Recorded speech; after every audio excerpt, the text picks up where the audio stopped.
even client script page or even in server-side scripting page like this business rulers and all, when you are selecting a table, very carefully see this one.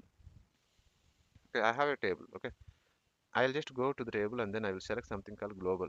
The table itself is a global. Even in business rule page also you see this one. Okay, now I'm creating a field. Sorry, I'm creating a client script or a business rule. Even in business rule page also you see global table equal to global, right? Now I created a client script. So this client script is, or this business rule is global business rule or a global client script that works in every table. Okay, there is something called global option to select in table. If you select that and create a client script, that is global client script, or if you select that and then create a business rule, that is global business rule that runs on every table. Clear? First thing. Clear, everyone? Yes? Yes, Yes. sir.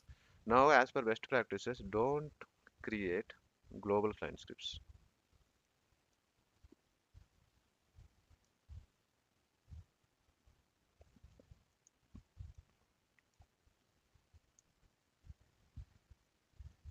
Why? Because first of all, business rule itself is a load. It's a rule. Unnecessarily you are using running. On top of it, okay, if you create a global, then it's too much, no? How many tables you have? You have 4,000 tables. And if you create a business rule, then the business rule will run on 4,000 tables on every time. Is that not a load?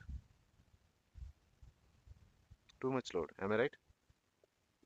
Yes, no? Yes, sir. Okay, Yes. good. So don't use it. Okay, and be specific. Be create on a specific table. This is important. Okay. Now